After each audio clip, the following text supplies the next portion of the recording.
E aí, pessoal do movimento, tudo bom? Meu nome é Gabriel Bastos, eu tô aqui cá. Ana Leme. Muito bem.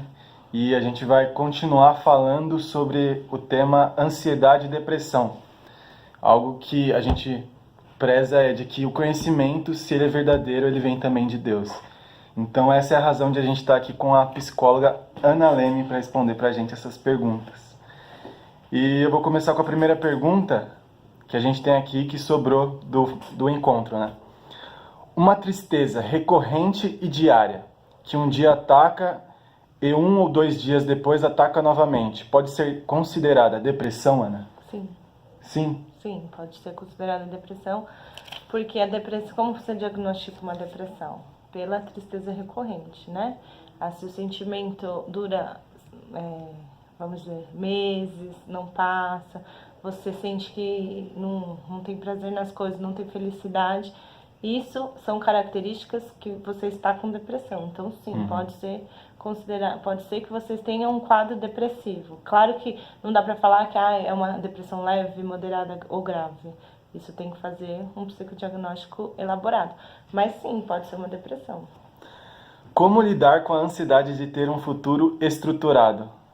É a falta de uma cultura mais tranquila? Às vezes não, né? Às vezes a pessoa tem sintomas de ansiedade.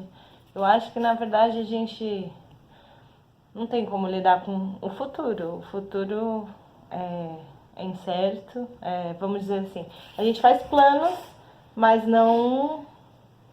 A gente não tem certeza de nada. Então, pertence a Deus, né? pertence a Deus. Não andeis ansiosos com o dia de amanhã, né?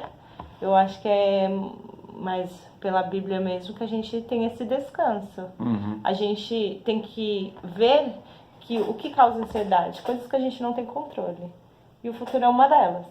Não tem controle. Então todo mundo é um pouco ansioso com o futuro.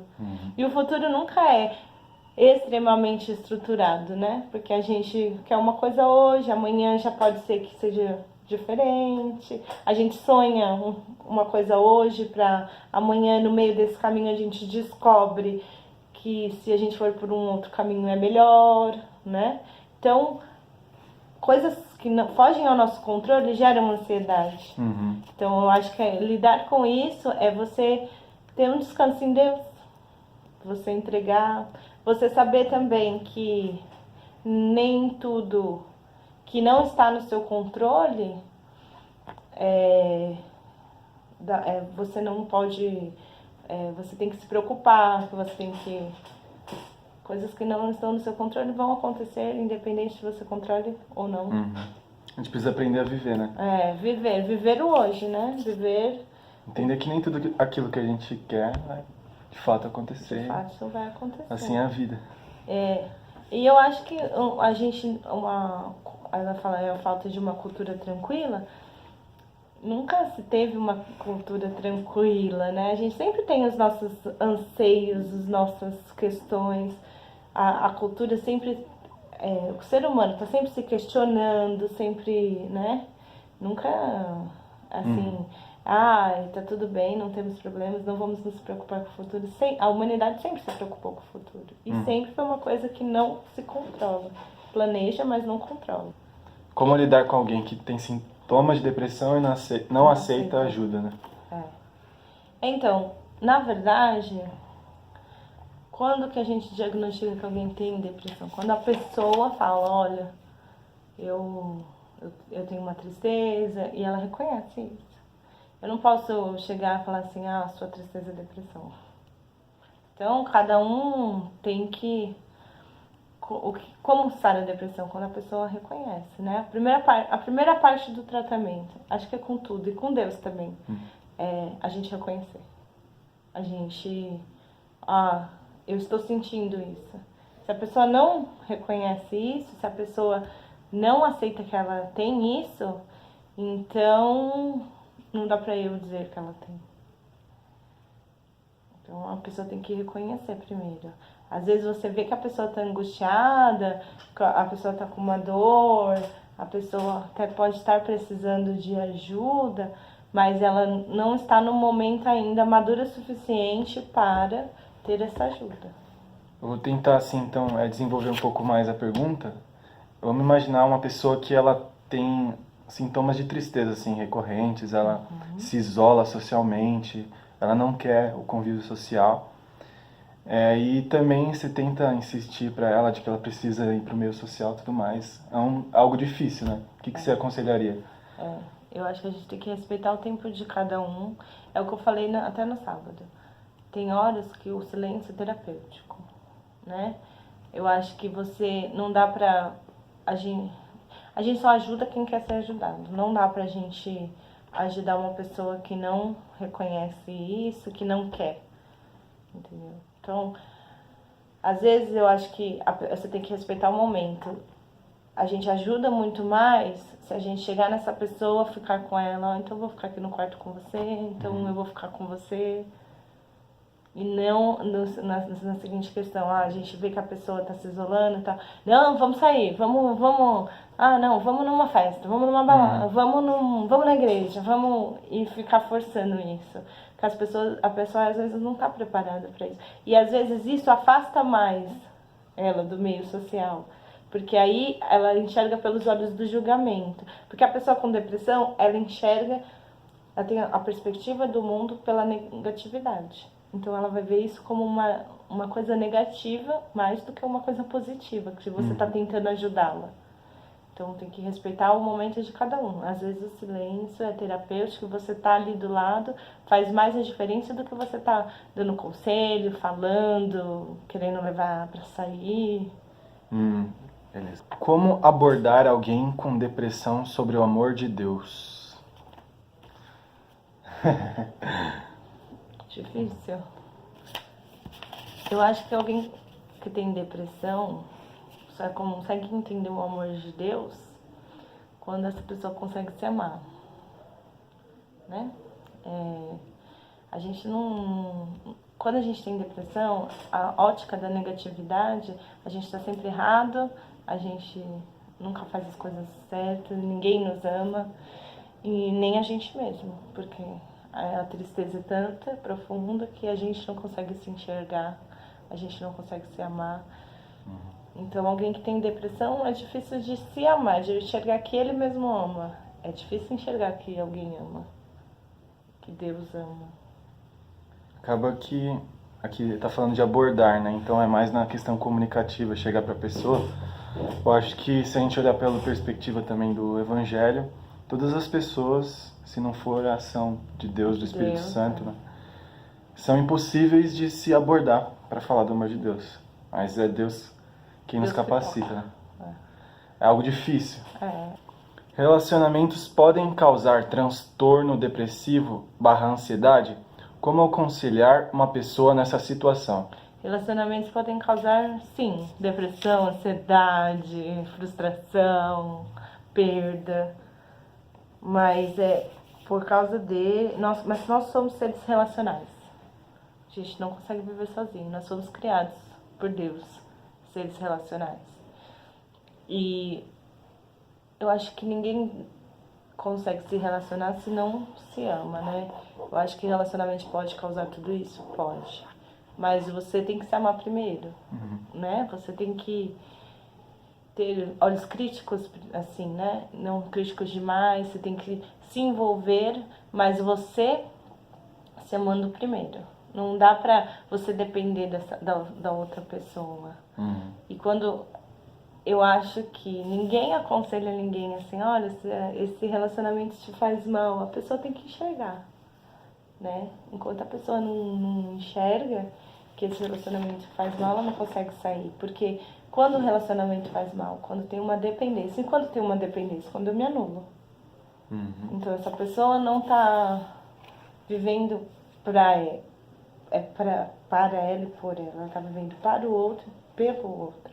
E isso que, né, torna um quadro de depressão e ansiedade. Por quê? Porque a expectativa que você coloca na outra pessoa nem sempre é o que você vai receber de volta, né? Então, eu acho que a pessoa tem que aconselhar a maneira de... Ela não pode botar a suficiência dela na outra pessoa. Eu acho que como você aconselha uma pessoa que tá num relacionamento assim, Acho que você tem que fazer com que ela enxergue ela mesma primeiro, que ela se veja, né? Viva para ela. Não adianta você chegar e falar, o fulano faz mal pra você, sai desse relacionamento. Mas é a questão de, você tá feliz? O que você tá fazendo por você? E aí ela pode até enxergar que aquele relacionamento não faz bem porque ela está criando uma codependência. Como não ser ansioso em uma geração em que cobra agilidade e velocidade dos jovens? Como não ser ansioso. De novo falando sobre geração, né, pessoal? Eu acho que a agilidade que se cobra é o imediatismo, né? A gente quer as coisas para ontem, a gente não vive um processo na vida, né? Não vive etapas, não vive. A gente quer pular, né? Eu acho que a geração de hoje quer pular etapas. Eu faço 15, eu quero fazer 18. E eu não quero ser adolescente, eu quero ser, né? Eu já quero fazer 18 para ser independente. Mas se você não viver etapas e pular etapas, você prejudica o seu desenvolvimento psíquico e por isso você tem traumas. E por isso você tem coisas, né? Distúrbios de ansiedade, distúrbios de... É porque hoje, com 15 anos, eu já tenho que saber o que eu quero fazer na faculdade. Sim, complicado, né? Eu já tenho que saber qual vai ser o meu futuro. E uma coisa que eu não controlo, uma coisa... Então, eu acho que, como não ser ansioso? Viva etapas. Eu tenho 15, eu não sei o que eu vou fazer na faculdade... Nem por isso eu sou pior ou melhor do que ninguém. Eu tô vivendo, tô me descobrindo. Acho que é uma geração muito comparativa, né? Justamente pelo fato da gente viver num tempo em que a imagem é supervalorizada e tudo mais. Então a gente olha uma pessoa que tem a nossa idade, que tá naquele jeito e fazendo tudo isso, já tem isso. E a gente acha que todo mundo tem que ser dessa forma. Mas o que eu falei no sábado, né? O nosso Deus, ele cria seres únicos. A gente tem essa mania de comparar, né? Eu tenho, sei lá, eu tenho 30 anos, eu não casei ainda, todas as minhas amigas são casadas, têm filhos, e nossa, onde eu errei? Por que você errou? Deus tem um plano para cada um individualmente, né? E Deus criou cada um individualmente. E com, vamos dizer assim, com aspectos únicos. Uma pessoa se você pegar duas pessoas, irmãos, dentro de uma casa, e foram criados da mesma maneira, do mesmo jeito, são diferentes, não são? Cada um tem gostos diferentes, cada um tem reações diferentes. Então nós somos seres únicos. Essa coisa da comparação, eu acho que a gente tem que olhar pela perspectiva de somos seres únicos, somos seres especiais e não se comparar. Eu tenho 15, não sei o que eu vou fazer, o fulano tem 15, já tem um emprego, tá bombando na internet e já é youtuber, ganha milhões. A minha vida é essa e eu preciso viver da melhor maneira possível e eu preciso me encontrar e me amar. A gente olha assim os resultados e eu acho que o maior perigo é a gente querer o resultado pelo resultado, a faculdade pela faculdade e tudo mais. E a gente acabou que nem ainda percebeu em si mesmo as coisas que são mais essenciais, né? Que acabam levando a essas coisas. Por exemplo, quem eu sou, quem Deus é, o que é a vida, o que é verdade, o que é mentira, o que está acontecendo. Enfim. A ansiedade pode desencadear outros problemas? Pode. Ansiedade pode gerar depressão? Pode. Ansiedade, ansiedade, nós todos temos ansiedade, mas quando não controlada, ela pode tomar conta de você e pode gerar muita frustração e você se enfiar numa tristeza profunda e virar depressão. A ansiedade pode gerar problemas do tipo transtornos ansiosos que te paralisam, que fazem você parar de viver. Não sai de casa, não consegue viajar, fazer uma viagem porque eu não consigo andar de avião, porque eu não consigo subir um elevador, eu não posso ir numa entrevista de emprego porque eu não consigo subir um elevador. Quando a ansiedade ataca, como diminuir os sintomas? Quando você tem um transtorno de ansiedade, você tem que, para diminuir os sintomas, entrar com medicação, você fazer uma psicoterapia, você principalmente, você saber a situação e o porquê que a ansiedade começa. Eu acho que a maior, vamos dizer, preciosidade é você saber qual é o gatilho para essa ansiedade tomar conta de você.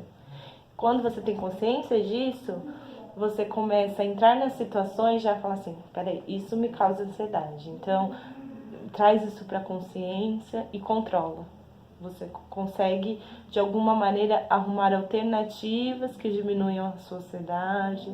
De falar assim, não, se isso me causa ansiedade, o que eu posso fazer para me acalmar? A vida tem situações tanto que são muito ansiosas, quanto situações são relaxantes, né? Tem coisas que eu faço que me relaxam, que a minha mente, né, entra num estado mais reflexivo, do relaxamento. Então, se eu sei o gatilho, eu busco controle. É mais fácil tratar uma pessoa que tem depressão, sendo ela evangélica? Tudo é mais fácil tratar quando tem Deus. Porque Deus é bom, Deus consola, Deus conforta. Não que, se a pessoa é evangélica, nossa, vai sair rapidinho da depressão. Não, nem sempre, não, né? Pode ser que não.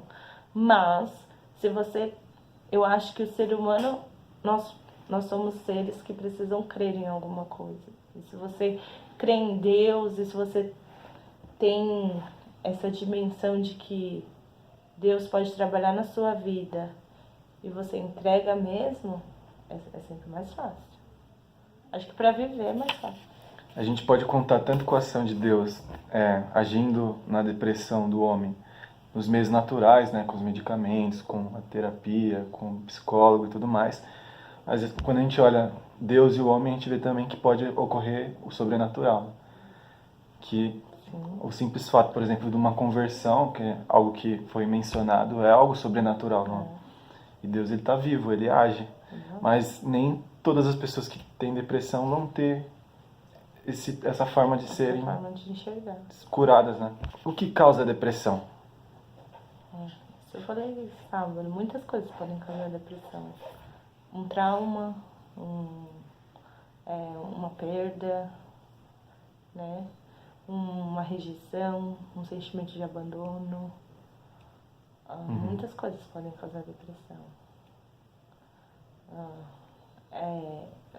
A parte biológica, se você na infância foi exposto a muitos, vamos dizer assim, não traumas, mas perdas, lutos, né? Você não teve um amparo, uma proteção, faltou um acolhimento, você não elaborou muito bem a ansiedade de separação dos seus pais.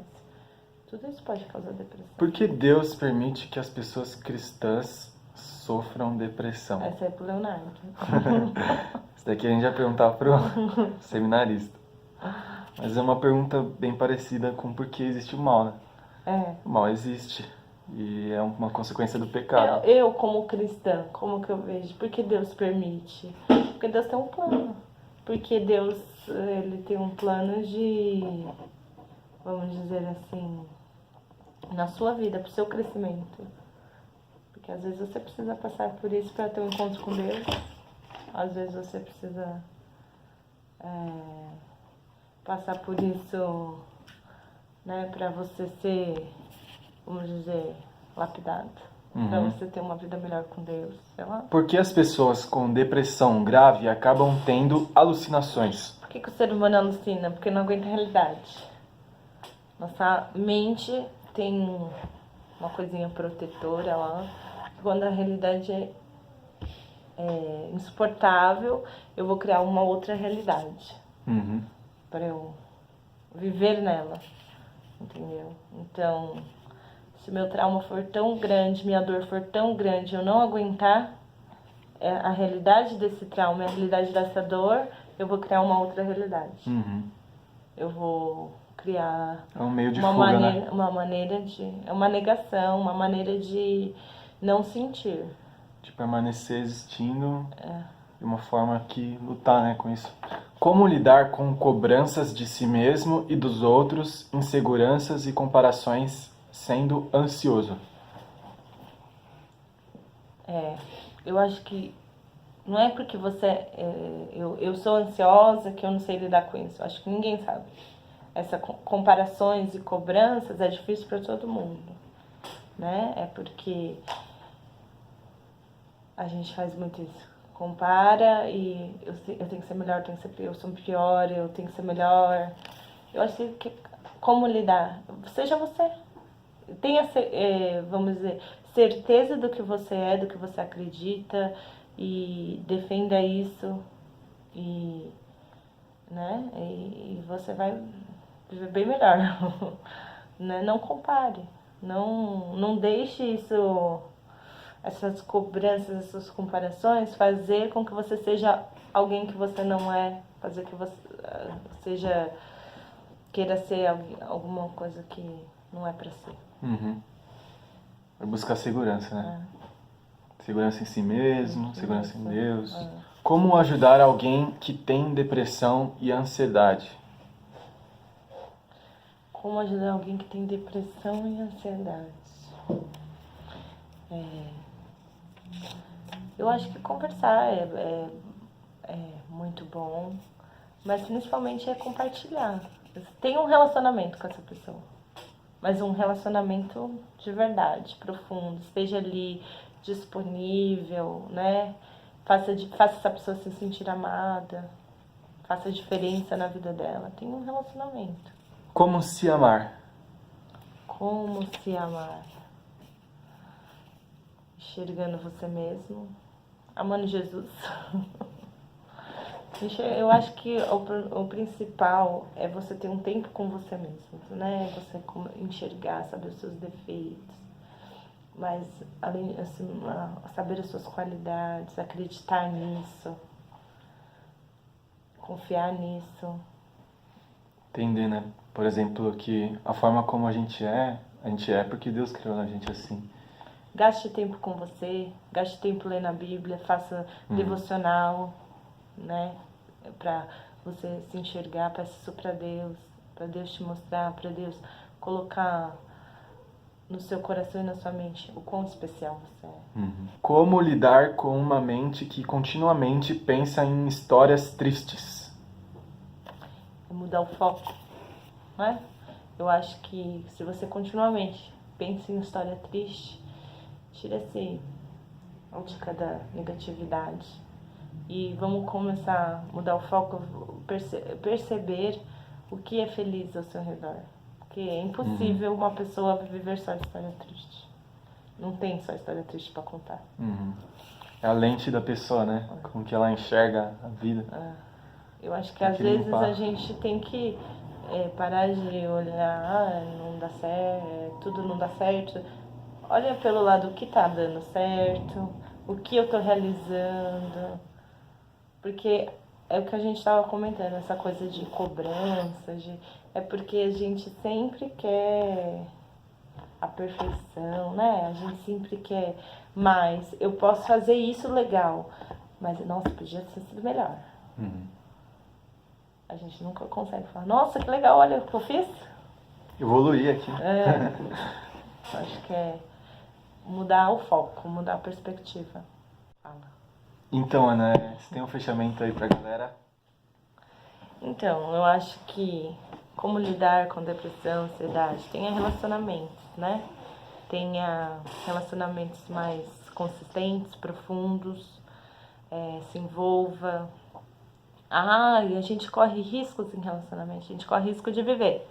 Sair na rua, viver, a gente corre risco. Então, tenha relacionamentos, gaste tempo com você, gaste tempo estando disponível para outra pessoa, gaste tempo vendo a dor do outro, essas coisas.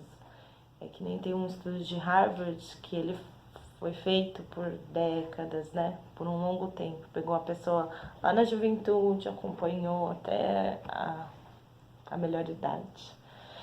E a pergunta era, qual é a fórmula da felicidade? E qual foi a resposta? As pessoas que participaram desse estudo, que tinham relacionamentos concretos, estáveis, né, sinceros, eles eram mais felizes. Eles achavam que a vida valia a pena, eles não tinham coisa. Claro que tristeza todo mundo tem, mas não era uma tristeza profunda. E aqueles que não tinham isso eram mais infelizes, mais tristes e tinham uma ótica mais triste. É isso, pessoal. Se gostou do vídeo, compartilha aí com seus amigos, o pessoal do seu Facebook, do YouTube, não sei lá. Compartilha aí. Se você gostou, venha, participe, convide. Vai ser bom demais. Vai ser top. Falou, pessoal. Tamo junto.